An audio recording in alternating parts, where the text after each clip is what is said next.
Dandruff இருந்துச்சுன்னா, உங்களோட scalp வந்து டர்ட்டியா இருக்குன்னு அர்த்தமா சார்?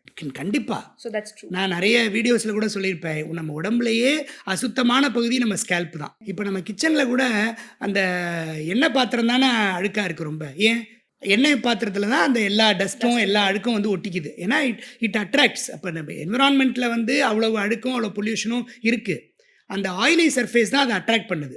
நீங்க வீட்ல கூட ஒரு ஒரு A4 ஷீட்ல ஆயில் தடவி வீட்ல கிளிப் பண்ணிட்டீங்கன்னா, கொஞ்ச நேரத்துல எங்கேயுமே தூசி இருக்காது.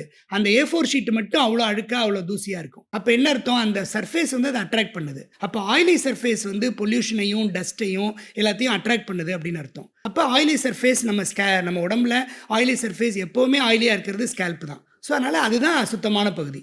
அதனால தான் டெய்லி ஏர் வாஷ் பண்ணணும்னு சொல்லிட்டே இருக்கேன். ஸோ ரொம்ப பொறுமையா, ரொம்ப அழகா எல்லா கேள்விகளுக்கும் பதில் சொன்னதுக்கு ரொம்ப ரொம்ப நீங்க நன்றி ரொம்ப சார். நல்லா கேள்வி கேட்டீங்க. ரொம்ப தேங்க்ஸ். அதனால தான் என்னால நல்லா பதில் சொல்ல முடியும். ஸோ லாஸ்ட் கொஸ்டின் என்ன அப்படின்னா, இன்னைக்கு மென் ஆர் விமென் இந்த 3 விஷயத்த கம்பல்சரி பண்ணுங்க அப்படின்னா நீங்க எத சார் சொல்லுவீங்க? டெய்லி ஹேர் வாஷ் அதான் first. Okay. Frequent face wash. Be happy. Okay.